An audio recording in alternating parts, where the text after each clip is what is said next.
Mr. Aladdin, sir, what will your pleasure be? Let me take your order, jot it down. You ain't never had a friend like me. Disney's Aladdin, the animated comedy of a street urchin who uncovers an all-powerful genie while falling in love with the Sultan's daughter, has delighted audiences consistently since its 1992 release. Even if the genie is usually highlighted as its best element, this film truly has it all, from classic toe-tapping songs to a wide net of scene-stealing characters. And its gorgeous, smoothly flowing visuals, filtered through a bright candy-coloured palette, are the perfect addition to the film's consciously silly but gently sincere tone. Aladdin is not a perfect film, but it is perfect at largely bypassing what issues it has, both in story and character. Thanks largely to its comic energy, it overcomes basically every flaw you might find due to sheer filmmaking skill. And yet, there is one element about this film most often cited as a problem. You've probably heard it before. Many say Aladdin is dated. Master, there are a few addendas, some quid pro quo. What does it mean to say a film is dated? It can mean many things. It's in black and white, it has old special effects, maybe it has archaic, non-liberal views. Usually, though, being dated means that a film has things in it that were far more relevant when it was new, and so while watching it now, you're constantly reminded that it was made at a specific period. This can extend to awkward moments as a result of unfamiliar cultural bits, due to not being as familiar with the time period when it was made.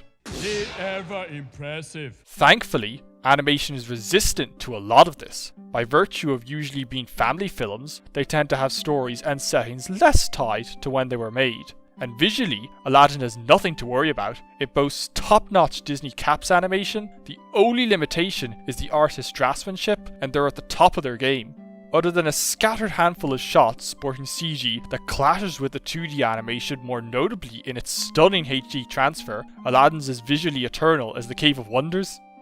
Of course, there's something modern animated features are especially stuffed with, a tendency for contemporary gags and pop culture references, usually as side jokes for the adults. Aladdin is often claimed to be the film that introduced this trend of modern winking gags in animated features. Insofar as it was the first successful use of that, this is true.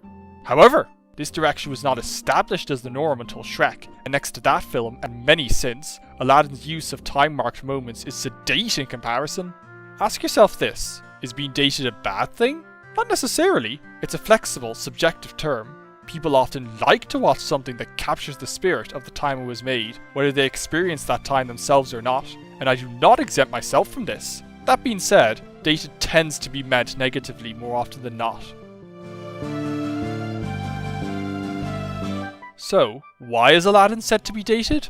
Almost exclusively, people are referring to the genie's impressions, a mixture of Robin Williams' vocal imitations, and the character animation by Eric Goldberg and his team adapting to make these moments funnier.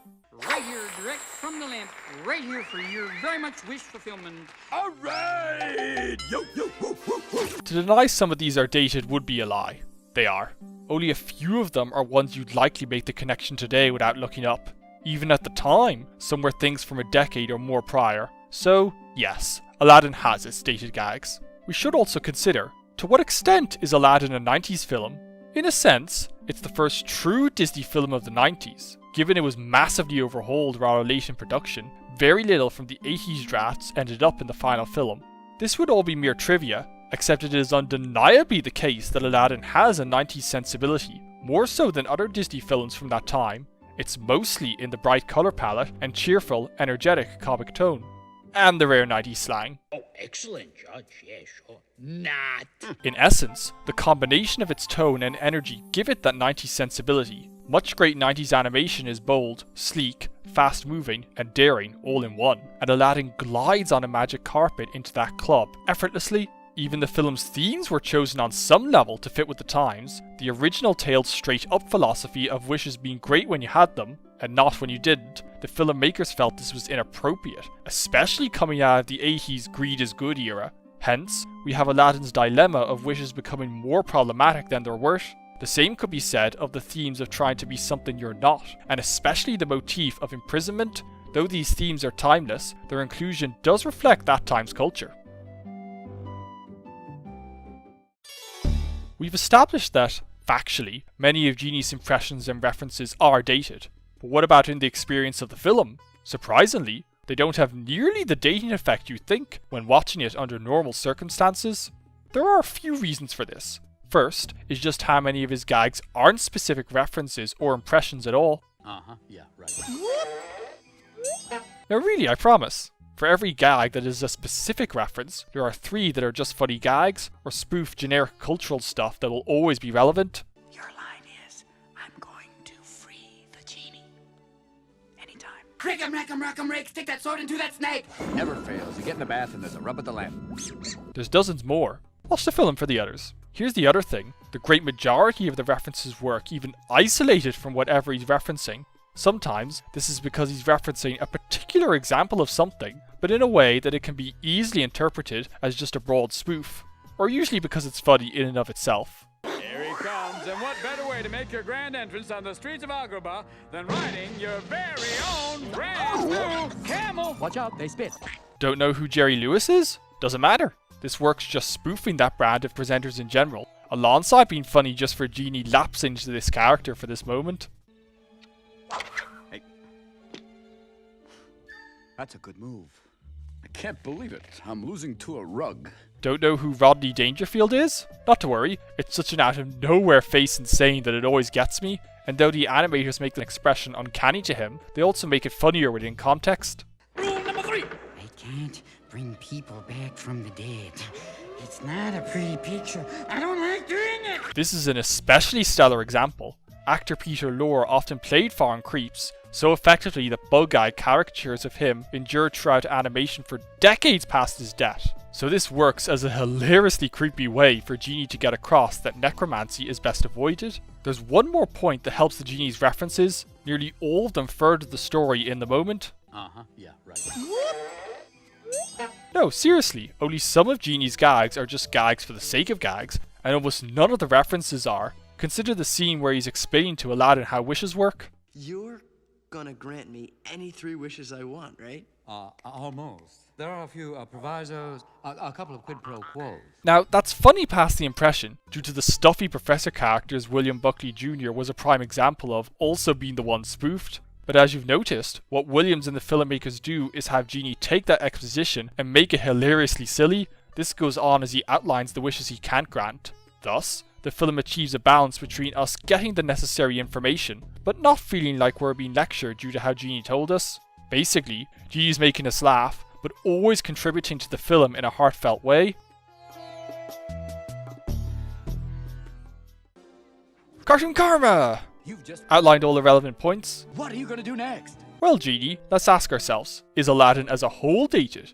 Do the then current references timestamp it to 1992? Is its reflection of the early 90s distractingly so, to the point where those things are the dominating takeaway watching it now?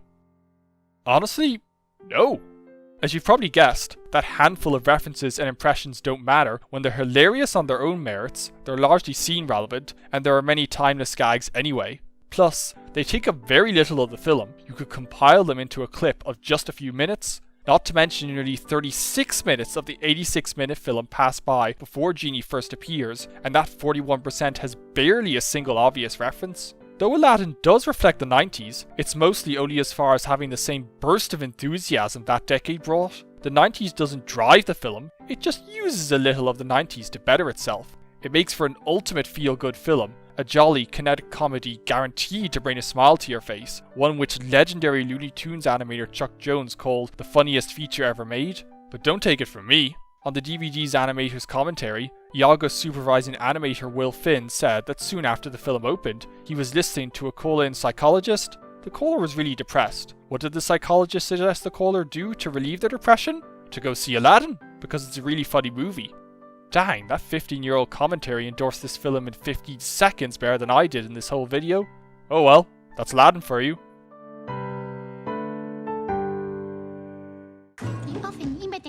But never duplicated. Animated classic Aladdin! Aladdin being dated is a frequent observation, so much that I wondered whether I'd have anything to add, but I was surprised. It's not dated badly at all, yet. Now, eventually those references and its vague 90s sensibility will date it badly. I can't see it lasting as well as Snow White has, 81 years and counting, Aladdin in 2074 will seem weird and quaint, but that's a fair bit away yet. And that doesn't have to be a bad thing. I'm sure another Disney animator won't mind me borrowing their endorsement. Jafar's supervising animator Andrea Stasia once wrote, "We did receive some criticism though from some of the 9 old men. They thought that certain scenes and the contemporary dialogue would date the film. If so, I think it is dated in a beautiful way." Dated in a beautiful way, eh? Much better than can be said for slapping a Smash Mouth song on an ending and having the cast lip sync. Am I right? And hey, if you want a 90s Disney film that has that decade's sensibilities, but is more distractingly a product of its time, Hercules is over in the nostalgia corner, mooching about, kicking its heels, that sort of thing. I'll see myself out. Hey, thanks for watching! I make videos regularly, so be sure to hit that subscribe button to catch them as they come. Likes and comments will be just as neat too. Maybe even checking out some of my other content. There's plenty to go around. If you're cool with that, you know?